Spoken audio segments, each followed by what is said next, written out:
Bandung Lautan Api diawali dengan datangnya pasukan sekutu pada 12 Oktober 1945. Pasukan sekutu yang tergabung dalam AFNI datang ke Indonesia. Awalnya, kedatangan mereka hanya untuk membebaskan tentara sekutu dari tahanan Jepang. Namun, ternyata Belanda atau Nica membawa pasukan sekutu dan ingin menguasai Indonesia lagi.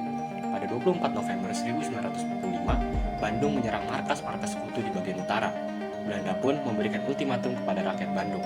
Ultimatum pertama berisi perintah untuk warga Bandung Utara harus pindah ke Bandung Selatan dengan batas rel kereta api hingga maksimal pada 29 November 1945. Brigjen McDonald juga memberikan perintah kepada warga Bandung agar markas dari Rampung dan Jepang tidak boleh didekati dalam radius 200 meter.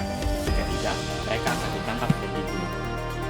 Ultimatum kedua, pada 17 Maret 1946, Letnan Jenderal Montagu selaku Panglima tertinggi AFNI memberikan ultimatum kepada Sultan Syahrir untuk melakukan mobilisasi kepada pasukan RI dan meninggalkan Bandung Selatan sampai radius 11 km dari pusat kota. Hanya pemerintah sipil, polisi, dan penduduk sipil yang diperbolehkan tinggal. Pasukan bersenjata juga tidak boleh melakukan tindakan perusakan. Batas ultimatum kedua ini adalah pada 24 Maret 1946 pada pukul 12 malam. Jika tidak dilaksanakan, Inggris akan membom Bandung Selatan. Pada 24 Maret 1946 pukul 10 pagi, Tentara Republik Indonesia di bawah pembinaan Kolonel A.H. Nasution memutuskan untuk melaksanakan operasi bumi hangus dengan membakar Bandung. Rakyat pun dievakuasi.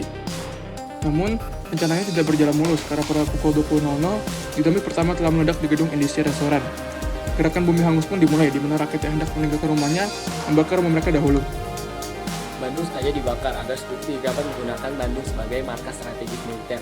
Lantaran tidak sesuai rencana, pasukan TNI melanjutkan aksinya dengan meledakkan gedung-gedung dan membakar rumah-rumah warga di Bandung Utara. Malam itu, Bandung terbakar dan peristiwa itu kemudian dikenal dengan sebutan Bandung Lautan Api. Kisah ini menjadi inspirasi dan memperkuat semangat persatuan dan perjuangan, khususnya pada masa sekarang. Peristiwa ini juga menjadi pengingat pentingnya perdamaian dan rekonsiliasi untuk mencegah terulangnya tragedi serupa. Perjuangan para rakyat pada zaman dulu mungkin sudah selesai, meskipun kita sudah merdeka, namun perjuangan kita dalam mempertahankan mereka masih belum selesai. Masih banyak kasus-kasus yang mengganggu persatuan dan kesatuan di Indonesia.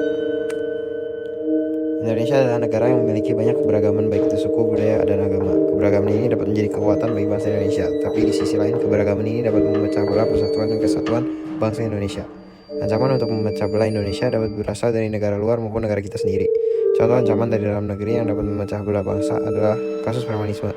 Pada tanggal 20 Mei 2025, Polres Bandung menetapkan 11 tersangka dalam kasus premanisme yang terjadi di sejumlah titik di wilayah Bandung. Kasat Reskrim Polrestabes Bandung yaitu AKBP Abdul Rahman mengatakan bahwa para tersangka tersebut melakukan banyak tindak pidana seperti pemalakan, perebutan lahan parkir, dan intimidasi terhadap masyarakat. Abdul juga mengatakan bahwa salah satu tersangka juga memiliki dan menggunakan ganja. Abdul menegaskan bahwa dia akan fokus pada tempat-tempat yang ramai seperti objek wisata untuk mencegah tindakan premanisme. Tindakan premanisme dapat memecah belah bangsa karena dapat memicu konflik antar kelompok, merusak rasa aman di masyarakat, dan menurunkan kepercayaan masyarakat terhadap hukum dan pemerintah.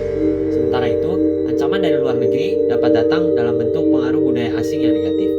Pengaruh budaya asing dapat masuk melalui globalisasi. Akibat dari hal ini adalah banyaknya generasi muda yang terpengaruh oleh budaya asing tersebut. Jika hal ini dibiarkan, maka dapat menyebabkan lunturnya rasa nasionalisme dan dapat menimbulkan perpecahan antar generasi. Untuk mengatasi ancaman-ancaman tersebut, dibutuhkan peran aktif dari masyarakat dan pemerintah. Pemerintah harus memperkuat penegakan hukum dan memberikan sanksi yang tegas terhadap para pelaku premanisme agar para pelaku mendapat efek jerak. Selain itu, para generasi muda harus ditanamkan pendidikan karakter dan nilai kebangsaan agar generasi muda tidak mudah terpengaruh oleh budaya asing yang bersifat negatif. Dengan demikian, persatuan dan kesatuan bangsa Indonesia dapat terjaga. Peristiwa Bandung Lautan Api ini memiliki pengaruh dalam semangat rakyat dalam memperjuangkan kemerdekaan pada saat itu. Peristiwa ini menjadi simbol keberanian dan tekad perjuangan melawan penjajahan, menunjukkan kepada dunia bahwa Indonesia adalah negara yang berdaulat. Peristiwa ini juga menjadi pengingat bagi kita untuk selalu mengedepankan rasa nasionalisme dan persatuan, terutama pada era modern ini di mana banyak sekali ancaman yang dapat memecah belah bangsa. Walaupun Indonesia sudah merdeka, banyak sekali tantangan yang dapat mengancam kemerdekaan Indonesia, seperti ancaman dari dalam maupun luar negeri. Oleh karena itu, kita harus selalu memupuk rasa persatuan dan toleransi di tengah keberagaman agar kita menjadi bangsa yang kuat.